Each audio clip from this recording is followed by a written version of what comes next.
It's Thursday, November 19th, and time for your Barbados Today morning news update. Government's decision to lease Harrison's Cave to a Jamaica-based tour company could result in bigger cruise business for Barbados.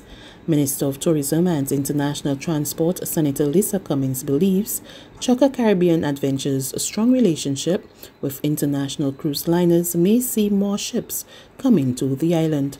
Her comments came after Chukka's Chief Executive Officer Mark Melville disclosed that the company had a relationship with every cruise liner in the world. Chukka, which operates over 60 tours in Jamaica, Belize and the Dominican Republic, as well as Turks and Caicos, has signed a 25-year lease to operate Barbados' premier tourist attraction. The arrangement takes effect from December 1st. 65% on average of the Cave's business is derived from cruise ship passengers.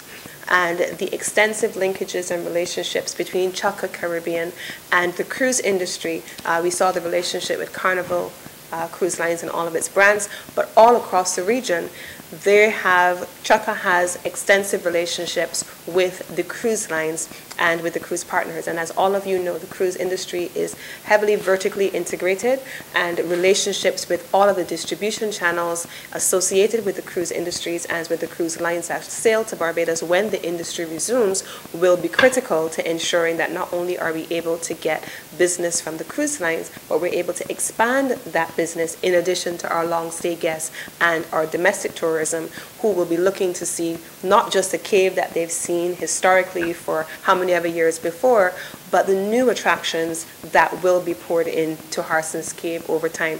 The COVID-19 monitoring unit has started making use of new regulations that hit owners and operators of public service vehicles with a 7-day suspension for protocol breaches on their buses and vans. Head of the unit, Ronald Chapman, said a driver and conductor were the first to feel the brunt of the new measures when they were ordered off the road for breaching COVID-19 protocols on Wednesday.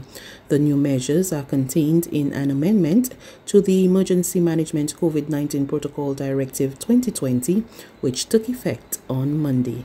The financial lifeline, established 2 years ago to assist micro and small businesses, is receiving additional funding from another government agency. Jerry Amos, manager of the Barbados Trust Fund Limited, said that entity is in line for a $4 million top-up from its counterpart Fund Access. Amos told Barbados Today that $2.5 million has already been transferred, adding that it was being moved from the Wage Subsidy Fund of Fund Access, which was set up this year as part of government's assistance for the small business sector affected by the COVID-19 pandemic. The government has committed $6 million as a supplementary, and that is, I believe that is in our account as we speak. There's also $4 million that came from the wage subsidy from Fund Access. We received $2.5 million of that. Fund Access will transfer the other portion of that when they have cleared the wage subsidy backlog. So how soon can we expect that to be finalized? Well, I believe this week all that will be finalized. Government signs an agreement with the United Nations Food and Agriculture Organization to further develop and improve the fisheries sector. The project, entitled Sustainable Fish Value Chains for Small Island Developing States, made possible through funds provided by the government of the Republic of Korea, will see US $5.3 million being provided to the Ministry of Maritime Affairs and the Blue Economy. This particular project, because it does not mean we're going to be catching more tuna, but that we're going to be getting, so the volume does not increase, but the value increases. So we do not necessarily catch more tuna, but that we get more value from the tuna that we catch, which is very, very, very important, because we are not therefore involving ourselves either in overfishing, but we're making the most of the fish we catch. As Dr. Clark mentioned, currently they just head and gut the fish and they export it. What that means in real terms is that oftentimes a fisherman may export fish expecting to get a certain value. We may call it grade A when it leaves Barbados. When it gets to the US, they determine when they loin it that it's not grade A and give us less value. We determine the value in Barbados so that when we export, we will be able to get what we determine is the value of the fish. It's going to be a game changer for the industry. It makes sure that more money comes to the fisher folk, which is very important.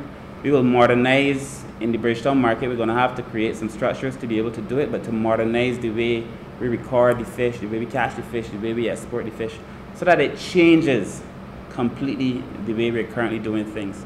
Meantime, a sub-regional coordinator of the FAO's sub-regional office for the Caribbean, Dr. Renata Clark, said the project will benefit those in the industry. The project will support the development of an advanced public-private partnership approach to fisheries development in collaboration with the various stakeholders, including fisherfolk and fisherfolk organizations. This public-private partnership will allow for fisherfolk to directly benefit from the improved access to higher-end markets, improvements in sustainability standards, and supply chain value-adding. As fisherfolk will be part of the public-private partnership structure, this will not only lead to enhanced revenues, but also ensure more resilient stakeholders through increasing local capacity to manage sustainable fishery business. This project does not necessarily aim to increase the volume of tuna catches. Yet, the fishery is expected to add 2 million Barbados in gross revenues to the fishery as a result of this project. There's regional and international news after this short break.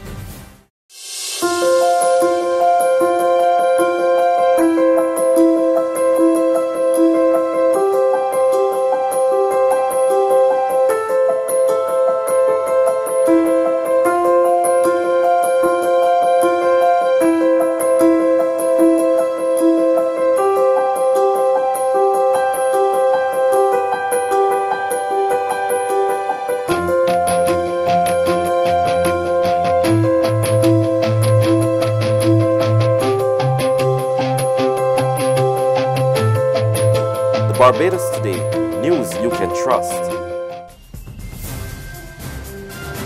To news from the region now, Bohemians yesterday staged protest action demanding that the government allow citizens access to the country's natural resources. We get more in this report from Eyewitness News. What time it is?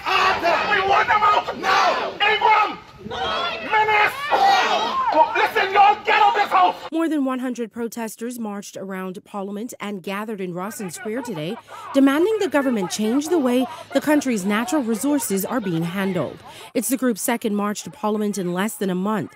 Lincoln Bain, who led the group, said he intended to have documents tabled that will repeal an act he claims put the Bahamian people at a disadvantage. This document is a bill to repeal the Ocean Industries Aragonite Encouragement Act that disadvantaged the Bahamian people, that allowed foreigners to come and take advantage of our resources that they said is worth nothing. Well, if it's worth nothing, leave it alone. If it's worth nothing, let us keep it. If it's worth nothing, let us do nothing with it. Member of Parliament for Pine Ridge, Frederick McAlpine, is expected to give notice to Parliament and table the bill within a week. Centerville MP Reese Chipman is expected to second. And finally, New York City has ordered the closure of its schools from Thursday as the U.S. recorded more than 250,000 deaths from COVID-19 and a spike in cases. More in this report from Reuters TV. New York City's public school district, the largest in the United States, will cancel in-person classes starting on Thursday. The school closures come as the U.S. death toll from COVID-19 surpassed a record 250,000 lives lost, while state and local officials reimposed social distancing restrictions across the country.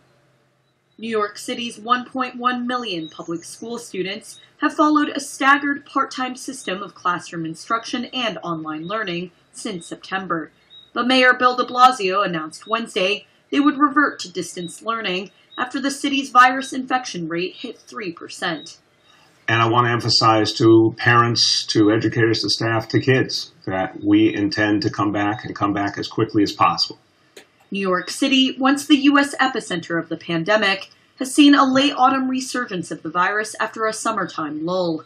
It now joins other large school districts like Boston and Detroit in canceling in-person learning.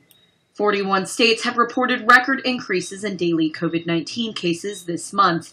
The Midwest, now the epicenter of the crisis, reported almost 500,000 cases last week. That's news. But for the very latest, visit us at www.barbadostoday.bb. You can also subscribe to our e-paper, email updates, or like us on Facebook, and sign up for our breaking news alerts via WhatsApp. We're also on Izumi Media in bus terminals, as well as screenplay at supermarkets and gas stations near you. And you can also hear us on Mix 96.9 FM and Capital Media HD 99.3 FM.